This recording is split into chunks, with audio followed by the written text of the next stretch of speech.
We do want to welcome in Dr. Carole Lieberman, medical doctor, forensic psychiatrist, and author, extensive experience in providing expert witness testimony for murder trials. Dr. Lieberman, thanks so much for being on the show again.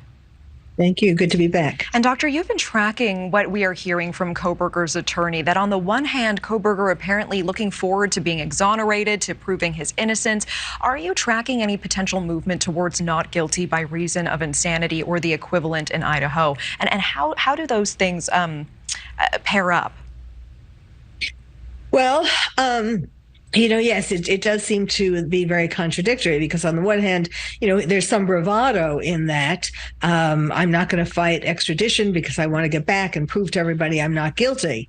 But on the other hand, and perhaps it's more the attorney who's suggesting this, because the attorney, his public defender, said that he wants him to be psychologically tested to see, presumably it's to see whether he's competent to stand trial or not. That would be the first foray, the first way to try to protect your client, to see if you could get a psychiatrist to say that he's not fit to stand trial. And then if that doesn't work, then you would try to go for something like not guilty by reason of insanity.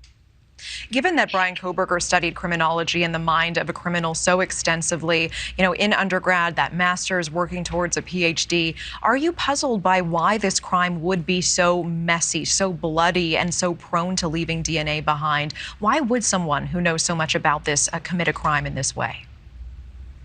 Well, it's so interesting. First of all, the more you find out about him, it's just, he's really fascinating, and the trial hasn't even started. But I think that his fascination with psychology first, in undergrad, and then criminology, and as a master's and a PhD student and all that, I think that a lot of that was to try to understand himself, as well as to try to commit the perfect crime.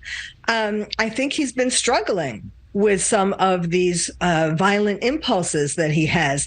For example, we know that he has this obsessive compulsive attitude towards food, that he's not just vegan, but he doesn't want to have anything that has been in a pot or on a plate that has touched meat. And that tells me that he might be scared that he could actually engage in cannibalism after killing somebody. So, I think that the reason why it was still so bloody, with all his knowledge, was because his rage. And again, that I think that, and I still think, the more we find out that he's an incel, and that this was incel rage against women, because of his history with women, starting in high school, well, at least starting in high school, where the girls would be bullying him and throwing things at him. As we are watching items be removed from his apartment, given what we know about the crime and the nature of the crime, would the Idaho killer, the person behind this, be the type to keep trophies from the victims? Mm-hmm. He might, yes. But what the most fascinating thing that we learned recently is that we know now through cell phones that he was stalking them, that he was stalking the four of them, particularly Kaylee, and she had told her father that she had a stalker. There was also a man who runs a store who was told either by Kaylee herself or by one of the other four students, and so we see that this is true. There's really just so much to unravel. But the thing that concerns me most, in terms of, and I know, he's allegedly this horrible person, but I think, I don't think that they should have taken him off suicide watch. I've read some reports that they've taken him off suicide watch, and I think that is still a possibility, that, even with all this bravado, that really, if he starts to think that things are looking bad for him, I think suicide is a very likely option.